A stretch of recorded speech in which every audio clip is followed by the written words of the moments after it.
Once upon a time, in a great kingdom, there was a powerful and wise king who ruled over a vast land.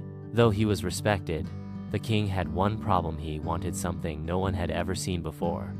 A rare, magical flower that bloomed only on the top of a treacherous mountain. The mountain was steep, surrounded by wild animals, and the flower was guarded by fierce spirits. Many brave warriors had tried to retrieve the flower, but none returned. One day, the king declared, "Whoever brings me the rare flower shall be rewarded with riches beyond imagination, and their name will be remembered forever." The entire kingdom heard of his challenge, but none dared to attempt it. All the warriors were frightened, and the people grew anxious. In a small village near the king's palace lived a young girl named Amina. She was not a warrior, nor was she strong like the men who had tried before, but she had something no one else had: bravery and a sharp mind. One evening, as she sat with her grandmother, Amina heard the king's challenge.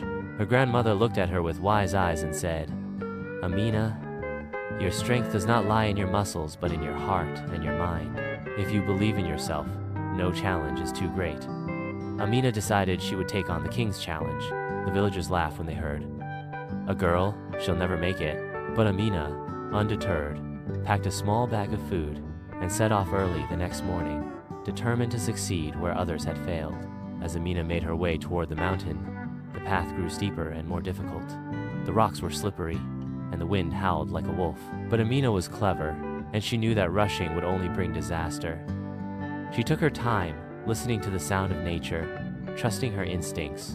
When she reached the base of the mountain, a large lion blocked her path. The lion growled and bared its teeth. Amina remained calm.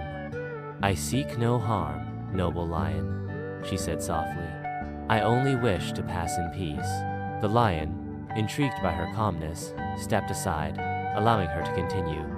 "You are brave, young one," it said. "May your wisdom guide you." Amina thanked the lion and continued her climb.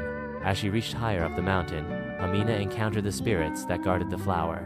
The spirits were tall and glowing, their eyes fierce like fire. They spoke in a voice that echoed in her mind. "To take the flower, you must answer our riddle." Amina stood tall and listened carefully. The spirit spoke. "I am not alive, but I grow. I do not have lungs, but I need air.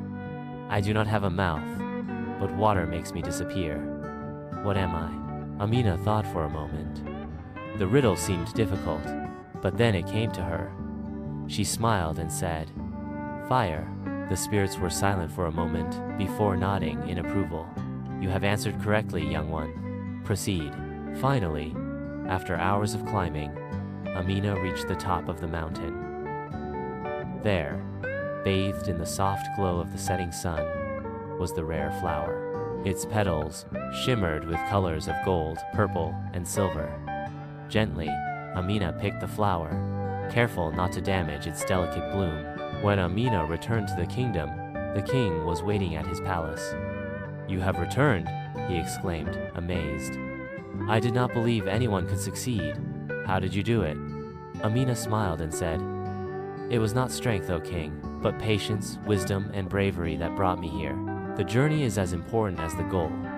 The king, impressed by her courage and wisdom, kept his promise. Amina was given riches beyond measure, but she did not keep them all for herself. She used her reward to help her village, building schools and hospitals, sharing the wealth with those in need. From that day forward, the king often sought Amina's advice, and her name was spoken with respect throughout the land.